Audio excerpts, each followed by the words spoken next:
ত্রিপুরায় সরকারি চাকরিতে আবার অনিয়মের অভিযোগ উঠেছে। চূড়ান্ত অনিয়ম। রিক্রুটমেন্ট রুলসে যে কোয়ালিফিকেশন যোগ্যতা এক্সপিরিয়েন্স থাকার কথা ছিল, সেই কোয়ালিফিকেশন যোগ্যতা এক্সপিরিয়েন্স আদৌ ছিল কি, সেখানে কোশ্চেন মার্ক চলে এসেছে। এখানে যে রিক্রুটমেন্টের প্রসেসে যে রুলস রেগুলেশন ছিল সেগুলি ভায়োলেশন করা হয়েছে, এ ধরনের অভিযোগ উঠে এসেছে। প্রথমত যারা চাকরি পেয়েছে 1-1.5 মাসের মধ্যে পুরো রিক্রুটমেন্ট প্রসেসটা কমপ্লিট করা হয়েছে। মানে ত্রিপুরায় এত তাড়াতাড়ি একটা রিক্রুটমেন্ট প্রসেস শুরু হয় বা শেষ হয়ে যায়, তা মানে খুবই ভালো। 1-1.5 মাসের ভিতরে অ্যাডভার্টাইজমেন্ট থেকে, পরীক্ষা থেকে শুরু করে ইন্টারভিউ এবং রিক্রুটমেন্ট এবং চাকরির অফার পর্যন্ত চলে আসে। খুব দ্রুত গতিতে প্রসেসটা কমপ্লিট করা হয় যাতে কেউ নজরে হয়তো না আসে। প্রথমত আমরা যারা চাকরি পেয়েছে তাদের অভিনন্দন জানাবো, তাদের মেরিট লিস্ট অনুযায়ী তাদের অভিনন্দন জানাবো।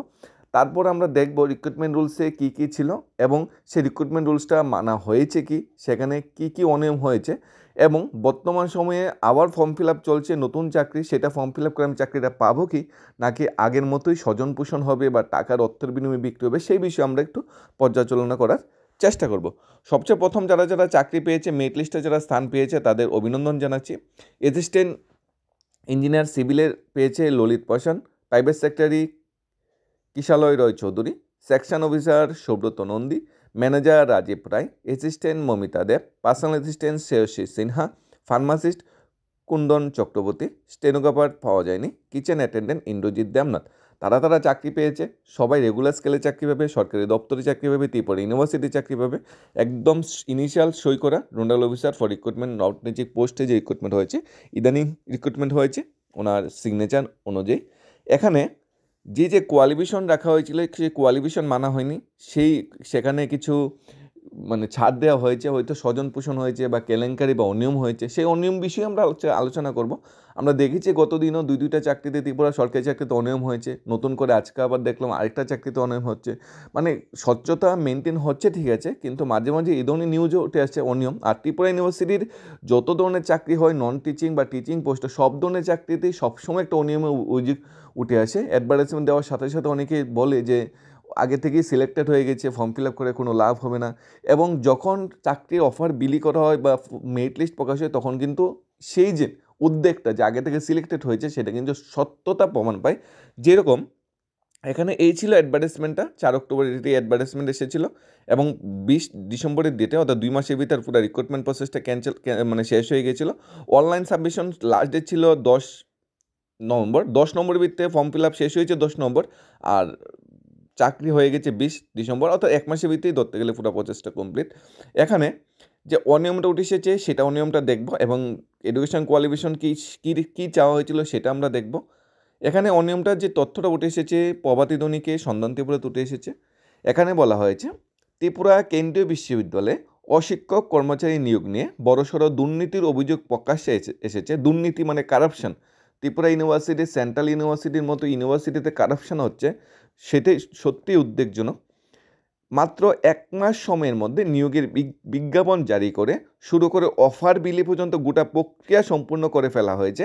এত তড়িঘড়ি কেন নিয়োগ প্রক্রিয়া সম্পূর্ণ করা হয়েছে, এই প্রশ্নের উত্তর পাওয়া গেছে নিযুক্ত ব্যক্তিদের নাম প্রকাশ্যে আসার সঙ্গে সঙ্গেই। অভিযোগ শুধু একটি পদে নয়, একাধিক পদে যোগ্যতার গুরুত্ব দেওয়া হয়নি, অর্থাৎ যে রুলস রেগুলেশন অ্যাডভার্টাইজমেন্টে ছিল সেটা গুরুত্ব দেওয়া হয়নি। হয়েছে চূড়ান্ত অনিয়ম। পায়ে দেওয়ার জন্য নিজেদের পছন্দের লোককে চাকরি পেয়ে দেওয়ার জন্য গোটা প্রক্রিয়াকে প্রহসনে পরিণত করা হয়েছে। নিজের পছন্দের লোকটাকে যদি চাকরি দেওয়ার হতো তাহলে অ্যাডভার্টাইজমেন্ট দেওয়ার প্রয়োজনীয়তা কী ছিল? কেন বেকার ভাই বোনদের সাথে জীবনের ছেলেখেলা করছে? সেই লাইসেন্সটা ত্রিপুরা ইউনিভার্সিটিকে কে দিয়েছে ছেলেখেলা করার জন্য? অভিযোগ দুর্নীতি এতটাই উপরে গিয়ে পৌঁছেছে যে ত্রিপুরা বিশ্ববিদ্যালয় উপাচার্যের নামও এসে জড়িত হয়ে পড়েছে। কয়েকটি উদাহরণ দিয়ে তা স্পষ্ট হয়ে যাবে। এই 1 মাসে গোটা প্রক্রিয়া যারা নিযুক্তি পেয়েছে তাদের মধ্যে কয়েকজনের নাম উল্লেখ করা হয়েছে, যেমন সহকারী প্রকৌশলী সিভিল। এখানে ইঞ্জিনিয়ার পদে নিয়োগপত্র পেয়েছে প্রার্থী ললিত পাশান, যিনি বর্তমানে বিশ্ববিদ্যালয়ের উপাচার্যের পুত্র। খুবই খারাপ লাগছে। বিশ্ববিদ্যালয় উপাচার্যের পুত্র চাকরি পেয়েছে, ভালো, কংগ্রেস, উনি চাকরি পেয়েছে, ওনার যোগ্যতা অনুযায়ী চাকরি পেয়েছে। মানে এটা কি স্বজন পোষণ কি হবে? কারাপশন কি হবে? নেপোটিজম কি এখানে আসবে? কোশ্চেনটা তো সেটাই দাঁড়ায়। এত সংখ্যক ভালো ক্যান্ডিডেট থাকতে এখানে কী চাওয়া হয়েছিল কোয়ালিফিকেশন? এই যে assistant engineer civil, assistant engineer সিভিলের ক্ষেত্রে চাওয়া হয়েছিল ফার্স্ট ক্লাস থাকতে হবে কোনো রিক্রুটমেন্ট ইউনিভার্সিটি থেকে, বা জুনিয়র ইঞ্জিনিয়ার বা ইকুইভ্যালেন্ট স্টেট গভর্নমেন্ট পিডাব্লিউডিতে কাজ করে এক্সপিরিয়েন্স থাকতে হবে, এটা বলা হয়েছিল। এখানে চাকরি পেয়েছে কে? বিশ্ববিদ্যালয় উপাচার্যের পুত্র। অভিযোগ ওঠে যে তিনি পদের জন্য প্রয়োজনীয় 3 বছর যে জুনিয়র ইঞ্জিনিয়ারের অভিজ্ঞতা অর্জন করেননি। এখানে উনি পাস করেছে কোয়ালিফিকেশন কি ফার্স্ট ক্লাস ডিগ্রি পেয়েছে রিকগনাইজ ইউনিভার্সিটি থেকে সিভিলে। ত্রিপুরাতে এমন সিভিল ইঞ্জিনিয়ার প্রচুর অ্যাভেলেবেল আছে, বেকার ভাই বোন যারা ডিগ্রি পেয়েছে, অর্জন করেছে, কিন্তু এখানে একটা 3 বছরের এক্সপিরিয়েন্স যে চাওয়া হয়েছে। উপাচার্যের ছেলে যে চাকরিটা পেয়েছে ওনার 3 বছর এক্সপিরিয়েন্স নেই, দুর্নীতিটা এখানে উঠে এসেছে। স্বাভাবিক, ওনার যদি 3 বছর এক্সপিরিয়েন্স না থাকে চাকরিটা কীভাবে পেয়েছে? উপাচার্যের ছেলে বলে কোশ্চেন তো আসবেই। তারপর আরও দেখা যাচ্ছে সেকশন অফিসার মিনিস্ট্রিয়াল পোস্টে পদে নিযুক্তি পেয়েছে সুব্রত নন্দী। পূর্বে একজন সিকিউরিটি ইন্সপেক্টর ছিলেন, তবে তিনি এখনও হ্যাটলাক বা ইউজিসি হিসাবে কাজ করেনি, যা পদের জন্য অপরিহার্য। এরপরে পোস্টে চাকরি পেয়েছে কে? Section officer Subrata Nandi. উনি সিকিউরিটি ইন্সপেক্টর ছিলেন, কিন্তু ওনার যোগ্যতা চাওয়া হয়েছিল হ্যাটলাক বা ইউজিসি হিসাবে কাজ করার অভিজ্ঞতা। এই যে সেকশন অফিসার যদি আমরা দেখি, এখানে ব্যাচেলার ডিগ্রি চাওয়া হয়েছিল, সাথে বলা হয়েছিল 3 ইয়ার এক্সপিরিয়েন্স থাকতে হবে অ্যাসিস্ট্যান্ট লেভেল, 6 ইয়ার ইউডিসি লেভেলে, স্টেট গভর্নমেন্ট, সেন্ট্রাল গভর্নমেন্ট, পিইউসি যে কোনো জায়গাতে ইউডিসি লেভেলে 3 বছর মানে কাজ করার অভিজ্ঞতা থাকতে হবে, 3 ইয়ার্স। কিন্তু এখানে যে যিনি চাকরি পেয়েছে সুব্রত নন্দী, উনি একজন সিকিউরিটি ইন্সপেক্টর ছিলেন, উনি কিন্তু ইউজিসি বা হ্যাটলাক পদে 3 বছর অভিজ্ঞতা পায়নি, সেটা উঠে এসেছে অনিয়মে। প্রাইভেট সেক্টরে নিযুক্ত হয়েছে কিশলয় রায়চৌধুরী। তিনি ইউজিসি পদে কাজ করেছিলেন, তাকে প্রাইভেট সেক্টর হিসেবে দেওয়া হয়েছে। জানা গেছে তার প্রয়োজনীয় 3 বছরের পিএ বা পার্সোনাল অ্যাসিস্ট্যান্ট বা 5 বছরের স্টেনোগ্রাফার হিসাবে অভিজ্ঞতা নেই। এরপর চাকরি পেয়েছে কে? আমাদের ইউজিসি হ্যাটলাক পদে যে চাকরি হয়েছে, অর্থাৎ প্রাইভেট সেক্টরের মধ্যে যে চাকরি হয়েছে কিশলয় রায়চৌধুরী, ওনার 3 বছরের যে পিএ বা স্টেনোগ্রাফার এক্সপিরিয়েন্স নেই, ইউজিসি এক্সপিরিয়েন্স আছে। এই যে নেক্সট প্রাইভেট সেক্টরে বলা হয়েছে ব্যাচেলার ডিগ্রি থাকতে হবে, 3 বছর এক্সপিরিয়েন্স থাকতে হবে পার্সোনাল অ্যাসিস্ট্যান্টে, বা 5 বছরের স্টেনোগ্রাফার পিএ বা স্টেনোগ্রাফার পোস্টে এক্সপিরিয়েন্স থাকতে হবে যদি আমরা প্রাইভেট সেক্টরের পোস্টের জন্য চাকরি পাই। দেখা যাচ্ছে অনেকেই যখন অ্যাডভার্টাইজমেন্টটা দেখে যে আর 3 বছর এক্সপিরিয়েন্স আছে, 5 বছর এক্সপিরিয়েন্স হয়েছে, আমার তো নেই, আমি দেবো না। কিন্তু আদতে যাতে বেকার চাকরি প্রত্যাশা কম ফিল আপ করে, যাতে কোয়ালিফিকেশন থেকে ভয় পেয়ে যায়, এই কোয়ালিফিকেশন আমার নেই, পিসিউ বা 3 বছর 5 এক্সপিরিয়েন্স, তাহলে আমরা ফর্ম ফিল আপ করবো না। তাহলে ত্রিপুরা ইউনিভার্সিটি যারা নিজের পরিচিত আছে তারা সবাই ফর্ম ফিল আপ করে তারাই চাকরিটা পেয়ে যাবে। তাহলে এখানেই তো কোশ্চেনটা চলে এসেছে। এখানে 3 বছরের যে পার্সোনাল পিএ বা 5 বছরের যে স্টেনোগ্রাফার এক্সপিরিয়েন্স প্রাইভেট সেক্টরের পদে কিন্তু নেই, যিনি চাকরি পেয়েছে। এরপর এর অর্থ নিয়োগটি যোগ্যতার মানদণ্ড অনুযায়ী যথাযথ নয়। হ্যাকলার পদে নিযুক্তি পেয়েছে মমিতা দেব। তিনি একজন স্ট্যাটিস্টিক্যাল অ্যাসিস্ট্যান্ট ছিলেন, তিনি ইউজিসি হিসাবে প্রয়োজনীয় অভিজ্ঞতা অর্জন করেননি। 1 লাখ ইউডিসি হিসাবে এক্সপিরিয়েন্স থাকতে হবে, সেটা নেই, উনি চাকরি পেয়েছে। যদি যোগ্যতার মানদণ্ড অনুসরণ করা হয় তবে তার ইউডিসি হিসাবে 3 বছর অভিজ্ঞতা থাকা উচিত ছিল, যা নিয়োগ প্রক্রিয়ার যোগ্যতার মানদণ্ড নির্দেশিকা লঙ্ঘন করেছে। আরে যে চাকরিটা দিচ্ছে, নামটা দিচ্ছে, ওইটাতেই অনিয়ম, ওইটাতেই অভিযোগ, ওইটাতেই কেলেঙ্কারি।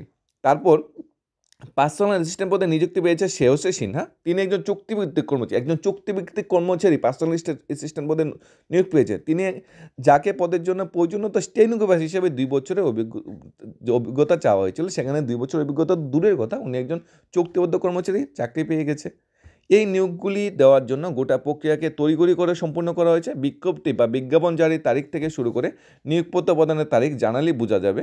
ত্রিপুরা বিশ্ববিদ্যালয়ের বিভিন্ন অশিক্ষক কর্মচারী পদের জন্য নিয়োগ বিজ্ঞপ্তি জারি করা হয়েছিল অক্টোবরে, লাস্ট ডেট ছিল নভেম্বরে, এবং চাকরির সমস্ত প্রসেস কমপ্লিট করা হয়েছে ডিসেম্বরের ভিতরে।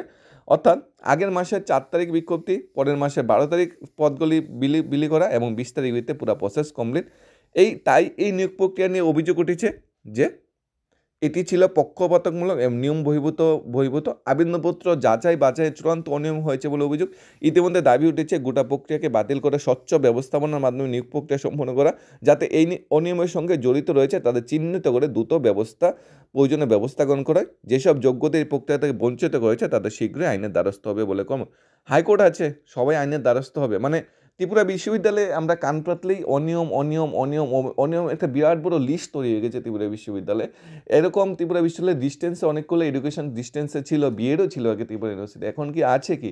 বিভিন্ন কলেজে ডিস্টেন্সে বিএ পাস করা যেত, এখন প্রত্যেকটা কলেজে ডিস্টেন্সে বিএর ব্যবস্থা আছে কি? এমবিএ কি বিশ্ববিদ্যালয় আছে কি? বা বিবিএ কোর্সটা কি মানে অনেক ধরনের অনিয়ম উঠে এসেছে। বিশেষ করে নিয়োগ প্রক্রিয়া যখন নতুন কোনো অ্যাডভার্টাইজমেন্ট বেরোয় তখন সবাই বলে ত্রিপুরা ইউনিভার্সিটিতে অ্যাডভার্টাইজমেন্ট বেরিয়েছে, ফর্ম ফিল আপ করে লাভ হবে না, আগে থেকেই সিলেক্টেড হয়ে গেছে। কেন জিনিসটা হবে? এটার কি কোনো তদারকি নেই? ত্রিপুরা ইউনিভার্সিটিটা সেন্ট্রাল ইউনিভার্সিটির আন্ডারে, ত্রিপুরা সরকারও সেটাতে ভালোভাবে তদারকি করতে পারে না। তো ত্রিপুরা সরকার যদি এই অনিয়মের অভিযোগটা পেয়ে থাকে, যদি অ্যাকশান নেই, কারণ ত্রিপুরা সেন্ট্রালের সেম গভর্নমেন্ট, তাহলে কিন্তু ত্রিপুরা ইউনিভার্সিটির কিন্তু ব্যবস্থা মানে ত্রিপুরা ইউনিভার্সিটির কিন্তু যারা এই নিয়োগ প্রক্রিয়ায় যারা ছিল, যারা নিয়োগ প্রক্রিয়ায় যারা তদারকি করেছিল, তাদের কিন্তু কালো দিন আসতে চলেছে। আর ত্রিপুরা ইউনিভার্সিটির মান দিন দিন এত নিচে নেমে গেছে, ইউজিসির মান একদম যদি আমাদের ভারতবর্ষের প্রত্যেকটা ইউনিভার্সিটির র্যাঙ্ক যদি দেখি, তাহলে ত্রিপুরা ইউনিভার্সিটির র্যাঙ্ক উপর দিকে তো 1-2 নম্বরে হবে না, নিচে থেকে 1-2 নম্বরে পৌঁছে গিয়েছে। কেন সে কেলেঙ্কারি? প্রত্যেকটা জিনিসে কেন কেলেঙ্কারি হবে? নিয়োগে কেন কেলেঙ্কারি হবে? স্বচ্ছতা মেনটেন করতে কী সমস্যা? তারপরেও নিয়োগ দেওয়া হয়েছে, নিয়োগের যে নিয়ম রিক্রুটমেন্ট রুলস সেটাকে ভায়োলেশন করা হয়েছে। মানে কি ত্রিপুরাতে কি আইন ব্যবস্থা নেই, হাইকোর্ট নেই? এতটুকু সবার মানে অধিকার জন্মে গেছে যে নিজের পছন্দ লোককে চাকরি দেওয়ার জন্য যা কিছুই করব। অভিযোগ তো সেটাই উঠে এসেছে। একটা পোস্টের যদি অভিযোগ থাকতো খুবই ভালো থাকতো। যতগুলো পোস্টে নিয়োগ হয়েছে প্রত্যেকটা পোস্টেই যদি অভিযোগ থাকে, এখানে পিএ বা স্টেনোগ্রাফার অভিজ্ঞতা নেই চাকরি দেওয়া হয়েছে, সিভিল ইঞ্জিনিয়ার অভিজ্ঞতা নেই চাকরি দেওয়া হয়েছে, ইউডিসির অভিজ্ঞতা নেই চাকরি দেওয়া হয়েছে, তাছাড়া স্টেনোগ্রাফার বা অন্যান্য যে পোস্টের অভিজ্ঞতা চাওয়া হয়েছে সেই অভিজ্ঞতা নিয়ে চাকরি দেওয়া হয়েছে। কেন? কাদের উদ্দেশ্য করে এই অভিজ্ঞতাকে ছাড় দেওয়া হয়েছে? রিক্রুটমেন্ট রুলসে কি সে ছাড়ের কথা বলা হয়েছিল? আর 1 মাসের ভিতরে পুরো রিক্রুটমেন্ট শেষ হয়ে যায়। কোশ্চেনপত্রটা কে করে? ইন্টারভিউটা কে করে? সব তো নিজেরা লোকই। কোশ্চেনটা কে করবে? সেটাই তো সবচেয়ে বড় কোশ্চেন। এই ধরনের কেলেঙ্কারি বা এই ধরনের যে অনিয়মটা উঠে এসেছে, তার বিরুদ্ধে অবশ্যই ত্রিপুরা বেকার ভাই বোনরা জেগে উঠছে।